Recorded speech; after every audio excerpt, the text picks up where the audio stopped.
Hello everyone and welcome to Monday, to my live that I do most Mondays. My name's Sarah Aspinall and I'm the founder of Breaking Ballet, the unique online ballet fitness workout for busy women. And today I'm going to talk a little bit more about tension in the neck. This is something that so many people suffer with, so many busy women in particular. We're racing around doing all different things. We're not necessarily connected to the body. And when you actually stop for a minute and think about your body and what it's doing, more often than not, your shoulders are up around your ears and you take a deep breath in, you relax and the shoulders drop.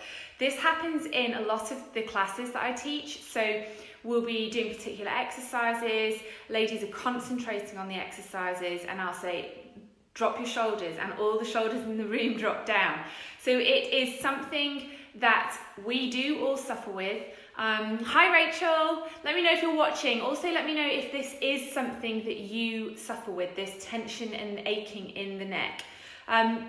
Sometimes it can get so bad, and I'm totally guilty of this. If I am tense or concentrating, my shoulders creep up as well.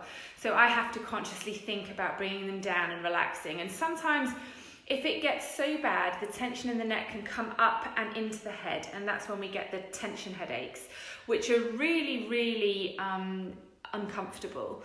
And it's quite tricky to get rid of a tension headache. They don't always disappear if you take painkillers. So I'm going to walk you through a few exercises that are very quick, very simple, that you can do during your day if you start to feel you're getting tension in around that neck and shoulder area.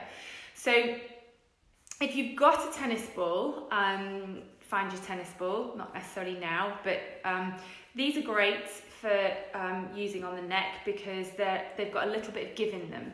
So it does need to be a tennis ball, nothing harder than that. So we'll come to that in a minute. But we're just going to start by stretching the muscles in the neck. So if you just sit up nice and tall, you can sit cross-legged or you can take the legs out to the side, whichever you prefer, if that's more comfortable for the knees. And just lengthening the spine and lifting up through the crown of the head, pulling the tummy in. And you're going to drop your ear towards your shoulder, trying to keep the shoulder down, don't let this happen. And you'll feel a stretch coming down the side of the neck here. You can then take this hand and push through the heel of the hand, and then you'll feel the stretch come even more. So you're just lengthening the side of the neck. So you can take a few breaths there to release tension. And then you're going to turn the head slightly so you're looking down towards your armpit. And then you're going to take your opposite hand and place it on the back of your head. So if you had a ponytail in, it would be just over there. You're not going to pull on the head, you're going to use the hand for resistance, and you're going to push the head into the hand. And then you feel the stretch coming down into the shoulder as well, into the back here. So just providing resistance with the hand and pushing the head into the hand, not pulling on the head. Taking a few deep breaths there, and then you can release and come centre, and then you'll do it the other side, dropping the ear towards the shoulder, keeping the back nice and long, pressing through the heel of the hand so that you can feel the stretch coming down the neck. And you can do these exercises anyway, you can do these sat at your desk if you're working, and then turning the head slightly to look towards the armpit, taking the other hand, placing it on the back of the head, and then applying pressure, taking the head, pushing the head back into the hands. So the hand's just providing resistance. You feel it come into the shoulder here. And relax. So that should help ease any tension here, and you can do this as many times as you need to during your day. Just some little turns, so taking the chin over the shoulder and the other way. And you can do that just to make sure you've got full movement there. And then you can drop the head forwards and then gently circle the head round, all the way around, keeping length in the back of the neck so you're not letting the head dip backwards, and the other way, circling it round, length in the back of the neck, and come back to the centre. The other exercise you can do, if you place your hands around your head and your thumbs are at the bottom, so your thumbs are coming towards the base of the skull and you'll feel the head, you'll find some dips here. So you'll work way around the head, and then there's 2 dips here, either side of the spine. This is where the suboccipital muscles are, the tiny little muscles, and that's where the tension comes from.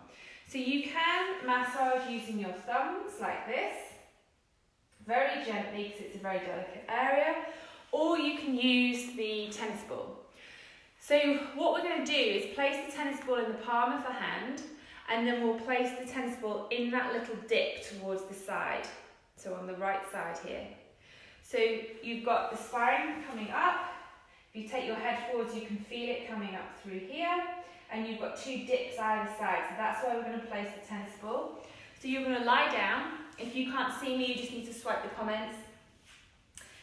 Keep the knees bent. Place the ball in your hand and place it under that little dip in the back of the neck. If it's more comfortable, you can pop a cushion under your elbows so you're really relaxing. And then very gently, so the head's on the floor, ball is under that little spot there, you can then very gently turn the head towards the ball and straight again. So it's a really small movement, 1/2 inch to 1 inch movement and back. And that means that you're managing to massage those muscles that have tension underneath here very, very gently. No more than 2 minutes on each side, so then you would swap the ball over and place it on the other side, and just very gently moving the head towards the ball and back, towards the ball and back. Those muscles are really delicate, so you don't want to overdo it. It will just be 2 minutes maximum each side with the ball after you've done the other exercises that I just showed you. So that one's a bit tricky if you're in the office, but that is definitely one that you can do when you're at home and you've got an opportunity to lie down, keep the knees bent, and just make sure, 2 minutes, very, very gentle. You're not going mad and rolling around, it's just slight movements. And it's just more relaxing to do it that way, so that you've got the ball that's then going to use, that's going to massage those muscles for you. So it's a bit more comfortable than doing it this way with your thumbs. So I hope you find those exercises helpful. Very short exercises, but I know how uncomfortable that can be, particularly over the summer vacation, where lots of us are juggling many things. There's no routine necessarily, or routine's gone a bit out the window. The children at home, we're juggling. We've even more demands upon us during those summer holidays. If you continue to work, you're having to sort out childcare if you have children who are at school age. So it is a tricky time for sure, particularly to fit in your workouts, but these exercises are just very short, very simple, but will really help to just stave off any tension in the neck. So give them a go, let me know how you get on, and I will speak to you again very soon. I'll see you again next Monday. So let me know how you get on below, and I'll speak to you soon. Bye!